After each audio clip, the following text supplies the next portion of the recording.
So hi guys, what's going on? I have a van. I kind of allude in some earlier videos that things were changing this year, and this is part of it.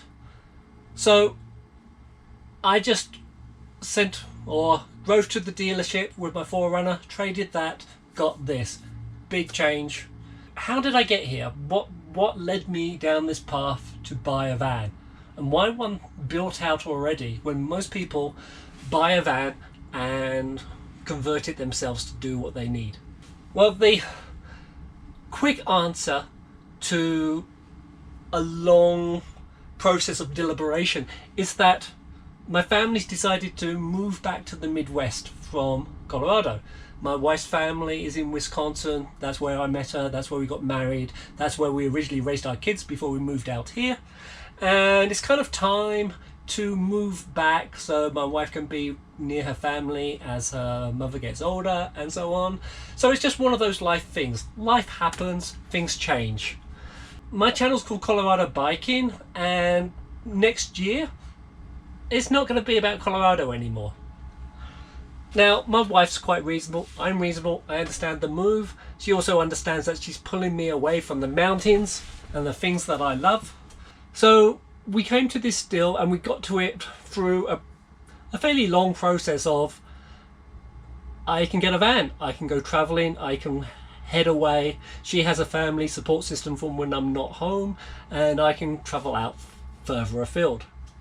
So I didn't think I'd be doing this van for like another year or so. I thought I'd be doing it when I was out in Wisconsin.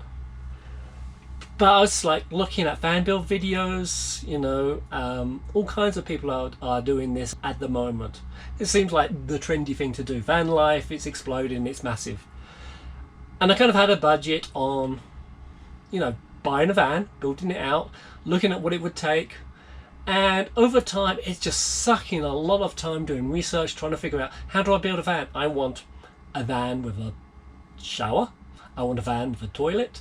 It needs to be small to hit the trailheads. I want it to be 4-season capable. I need to go skiing in this. I don't want water tanks to freeze. All this kind of thing.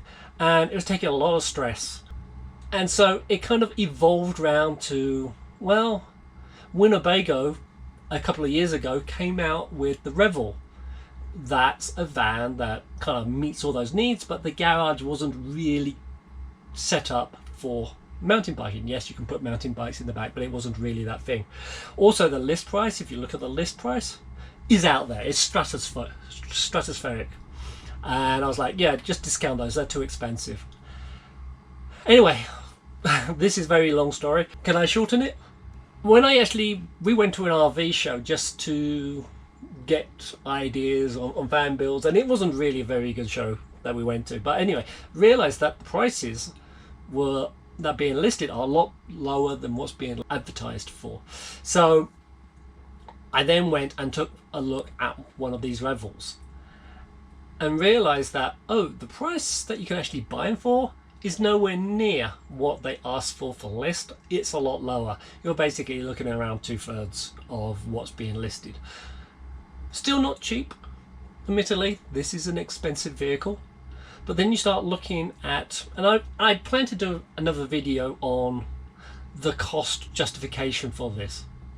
But you start looking at RV loans, mortgages, questions around insurance, all kinds of things about this. The fact that you can declare this as a second home, so you can put it on your tax deduction, a whole multitude of things, and it started to make sense to buy a van. And so I had this discussion with my wife and realized, well, perhaps rather than carry on paying for my 4Runner, which I literally bought less than a year ago, I can get rid of that and get this. And I worked out the numbers, and this was actually cheaper on a month to month than paying for my 4Runner, let alone what it would do costs for building out a van later on. So I've got a van. So what does this mean for my channel? Well, I'm rebranding the channel. I can't call it Colorado Biking anymore, because in a year it's not going to be Colorado Biking. So it's going to evolve. Now for this year, it's still going to be mostly Colorado. I'm going to carry on to do mountain biking throughout the state. This will actually give me the opportunity to get further afield. One of the problems I've been facing recently is that most of my biking, apart from the odd trip here and there, is typically within 2 hours of home. And I've kind of begun to exhaust those locations. This allows me to head off Friday evening, overnight, get further afield, like 3 hours, perhaps 4 hours away from home, get the biking in during the day and still get back, so I can still have part of the weekend with my family going forward. It's going to offer some more opportunities, more exploration throughout Colorado before I leave this state and head back to the Midwest. And then long term, the future is to explore throughout. I can head to the East Coast, I can go to Pisgah, I can go to Asheville, I can head to other locations, explore more of the country while biking. So I kind of thought about, well, what does that mean for the channel? What should I call the channel? What should I name it as? And I kind of started to hit this idea of 50. I turned 50 this year. I want to get a good decade of biking in before I perhaps still get too old. And with the van, perhaps I could hit all 50 states. So I had this idea of, I want to roam all 50 states. So I'm rebranding myself Roaming 50. You can find me on Facebook at Roam50. The page is called Roaming 50. Instagram, Roaming_50, Twitter, Roaming50, and so on. I've got a website called Roaming50, which I will build over time, www.roaming50.com. I'll put the links below so you can link to it. And what I intend to do is, as I start to explore more, I'll post in that and actually document the blog of biking in different locations. But I'm also going to add van life content. What is it like to, I'm not living in a van, but what is it like for weekend trips in the van? What do you need? What issues do you have? The travel. It's going to become more, I'm going to add more travel content as well.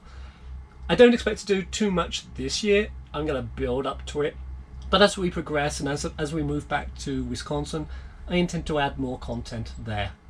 So this was a probably too long video for a very short introduction as to what I'm doing. But for now, it's goodbye to Colorado Biking as a channel, but hello to Roaming 50.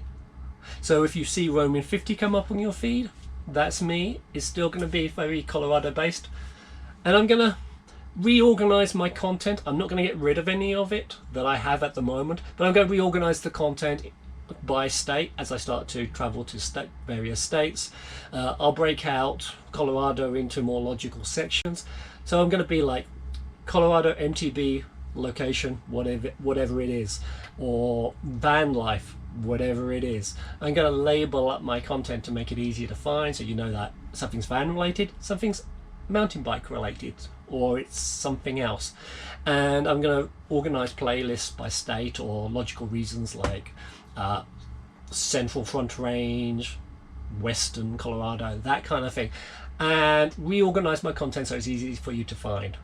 So this is just really the end of one chapter. It's the end of Colorado biking, but it's the start of a new journey for me to explore more and to build some more content. And I think some exciting stuff is going to happen.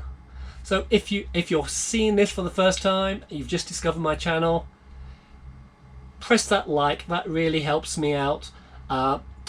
Click the notification, subscribe and click the notification icons. I always do this. I'm not a hugely regular poster. I post when I have new content that I think's interesting to be published. So, but get that notification icon, bell, check, whatever down below clicked, so that you get a notification of when I post. And I'll see you on another trail or on the road, and let's have fun going forward with this new endeavor. Bye for now.